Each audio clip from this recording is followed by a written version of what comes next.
So really quick, we have talked about how if it's growth, then the B value is going to be bigger than 1. Okay, so it's growth, B is going to be bigger than 1. If it's decay, B is going to be less than 1. The growth factor is whatever the B value is. The K factor is whatever the B value is. You just have to determine whether it's growth or decay first. Okay. All right. To model growth, we add the growth rate to 1. Okay. So the growth factor is equal to 1 plus the rate.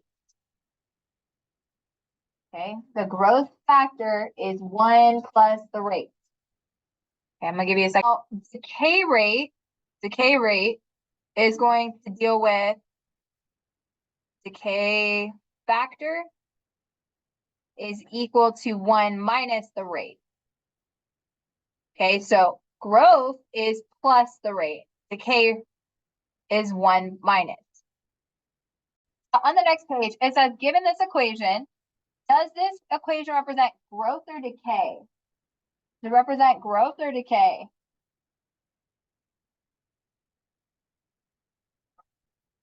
Represent growth or decay? How do we know?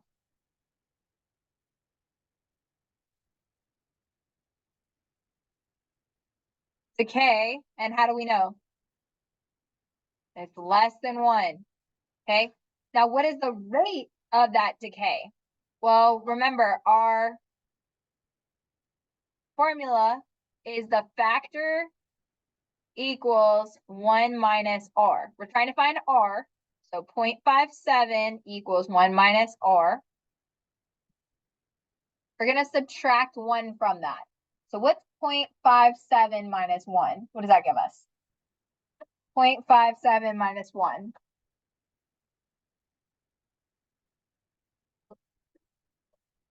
Okay, so we're going to drop that negative, and we're just going to put 0.43.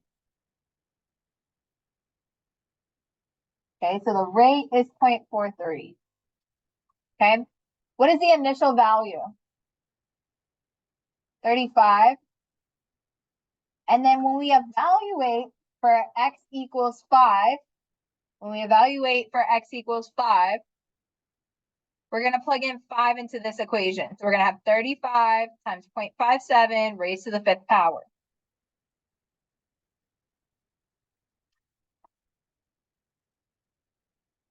Okay, so that's going to give us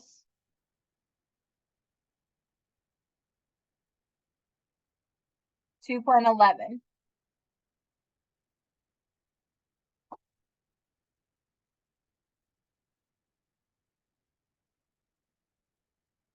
Okay, so once you take a moment, I want you to try 2, but keep in mind this is growth.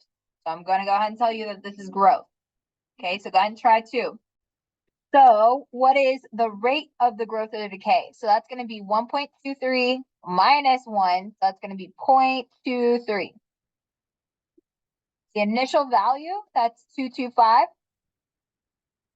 And then if we plug in 2 into this equation, what do you get? 340. Okay. The next one, growth. We're going up by 0.06. The initial value is 154. And then when you plugged in 7 into your equation, what'd you get? 200. Okay. Question. Okay, so this is part of your mastery. On 11, we've got growth rate. So what is the growth rate? Not the factor. What's the growth rate? Well, this is the factor, right? So what's 1.33 minus 1?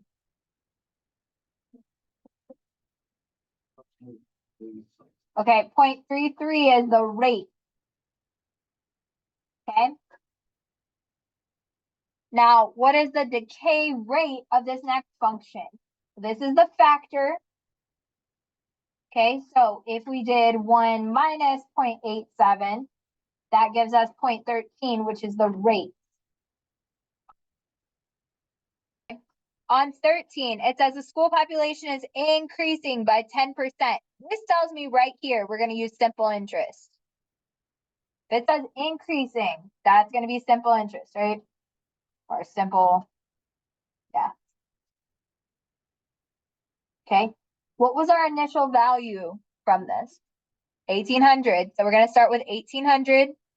We're going to say 1 plus, and this is where a lot of people made mistakes today on their mastery check. 10% converted to a decimal is 0.10. If you don't like the moving of the decimal places, you can just take the percentage and divide it by 100. That'll give you 0.1. Okay, so this will be 0.1. And then we're going to raise it to the t power. T is the number of years. So how many years has it passed from 2010 to 2016? 6 years. So I'm going to type this into my calculator. I would take a moment. I would see if you can do that.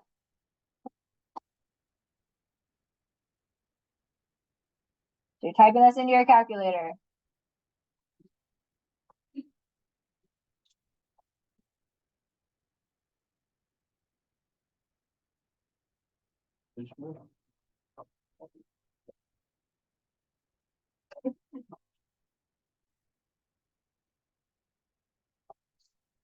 Okay, so I got 3,189. I rounded up because we're talking about population. And we can't have half a person, right? Good. On the next one, we're decreasing. So we're going to use 1 minus r. Take a second and see if you can fill this in. Times 1 minus 0.07. And we're going to raise it to the 5th power. What'd you get when you typed that into your calculator? Ooh, we got different stuff. 730 is on the table. Let's check. Blah, blah, blah.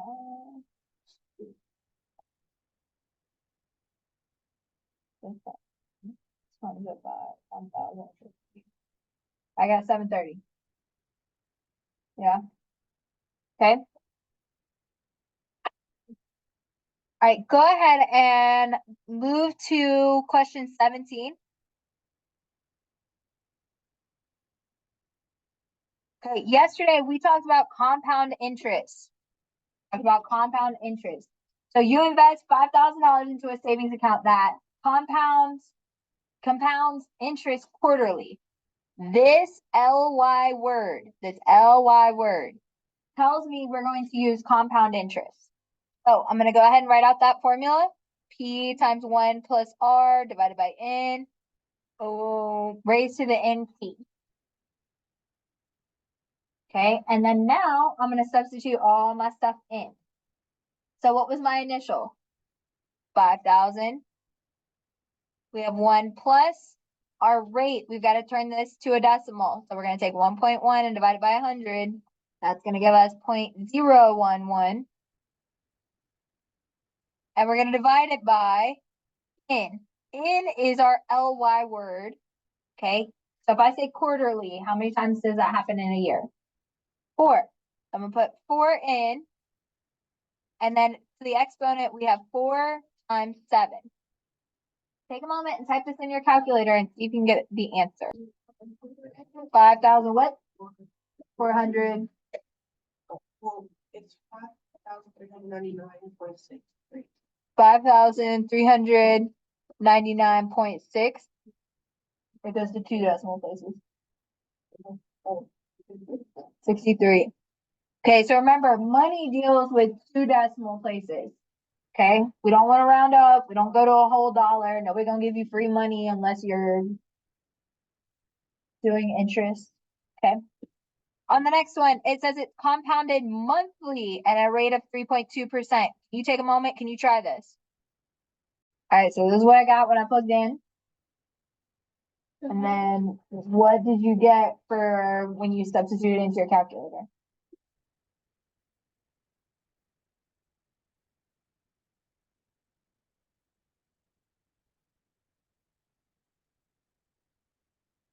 like 6,000 something.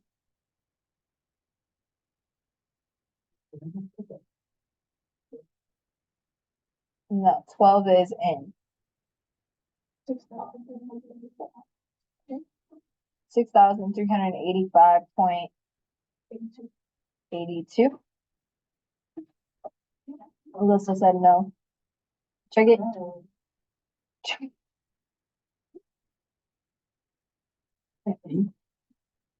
Yeah, 6,000. Okay, so what is it, Alyssa? What is it? 6,253 point. Okay. Did you get 6,253.49? Okay, cool. Dope. All right, answer that last question. Which option? I would want option B, right? Because I would earn more money. And why is that earning more money? It's because our interest rate is higher and we're doing it over a 12-month period versus only doing it 4 times a year. So it's compounded more and a higher interest rate. So higher interest and compounded more.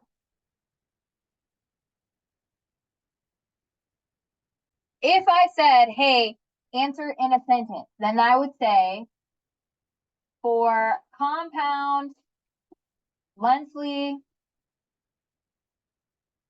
at 3.2%, it would make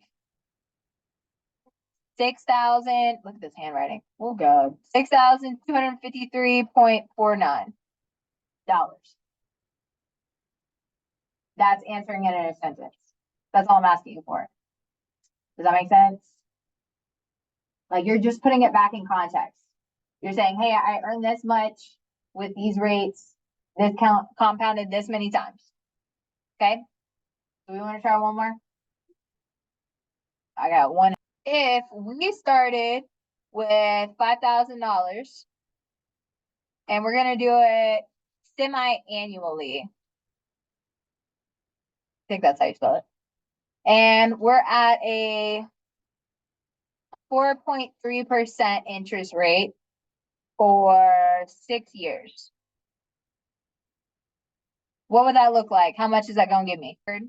That means that I'm going to use my compound interest formula. Okay. Our initial is 5,000. I say 1 plus, this turns to a decimal. So that's 0.043. And we're going to divide by 2. Raise it to the exponent of 2 times 6. Hey, Journey. History check, so be on time. So on here, it says 2 organizations are collecting donations for a cause. The table shows the number of donations collected by organization B. Graph shows organization C. Find the average rate of change. Fancy word for slope. Just fancy words for slope.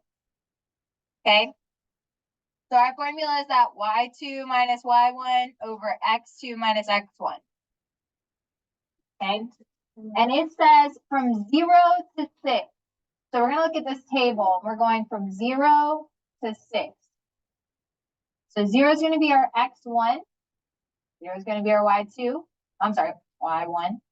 JK. 6 is going to be our x2. 24 is going to be our y2. Okay. Now we're going to substitute that into the equation. So we're going to have 24 minus 0 divided by 6 minus 0. So all that's going to give you 4. And that's for organization B.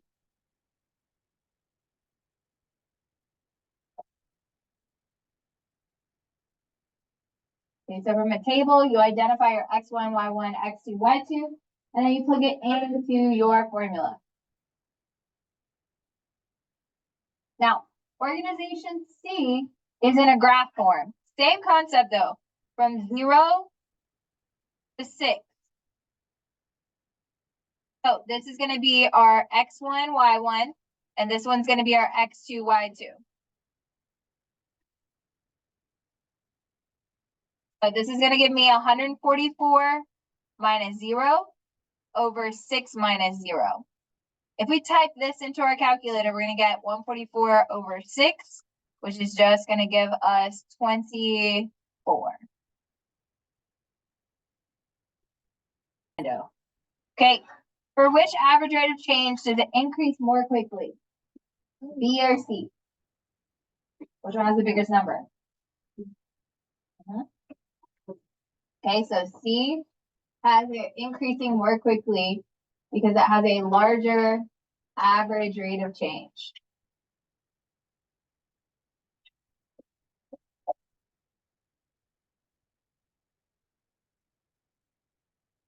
Tell you about the two organizations. Well, that means that organization C has 24 donations every hour.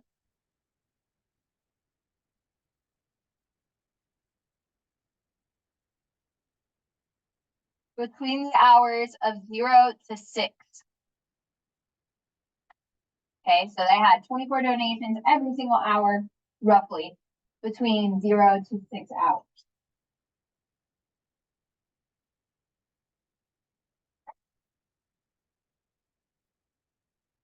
Okay.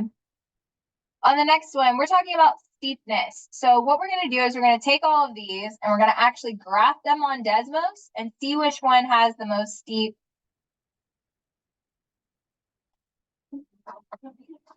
Thing. I'm going to do it for you. You don't have to pull out your calculator or anything crazy. I'm going to do it up on the board. Okay, so looking at this, I would get 8 times 4 raised to the x. And then I've got 2 times 5/7 raised to the x. I've got 0.2 times 1.4 raised to the x. And then I've got 1/4 times 0.99 to the x. And then 1/2 times 1.01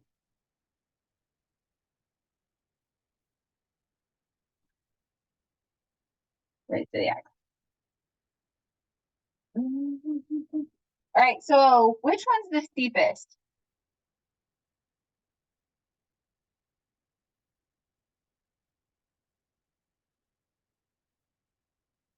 Which one's the steepest?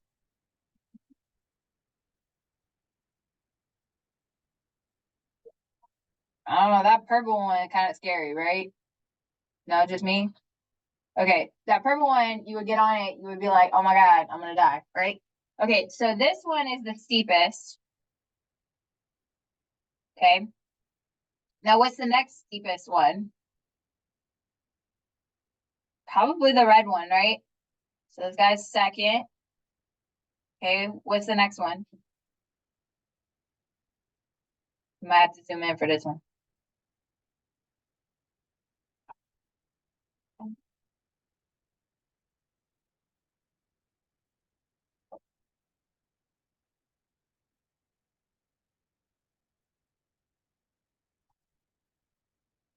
So if we get rid of the purple and the red, maybe the black one. Because this one goes on, right? Like for a while. Does that help? Okay, so that black one's really steep. Okay. What about the green and the blue?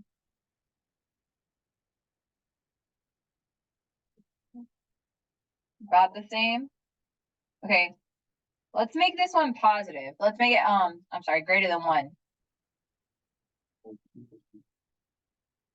It'd be super steep, right? But since it's got that like decrease, not as steep. Okay. So actually how this is going to work is looking at this number, depending on what the number is inside that B value, that determines that steepness. Okay, so on your paper, what does it say? Lowest to highest or steepest to lowest? Or what was it? What does it say? Greatest. Greatest. Less to greatest. Okay, so our less or our smallest one is 2 times 5/7 raised to the x, because that's our smallest number, right? Okay, the next one is going to be that 1/4 times 0.99 raised to the x. Okay, the next one's going to be that 1/2 times 1.01 raised to the x. And the next one's going to be 0.2 times 1.4 raised to the x. And then 8 times 4 raised to the x. So the letters for that one are going to be B, then D, then E, then C, and then A.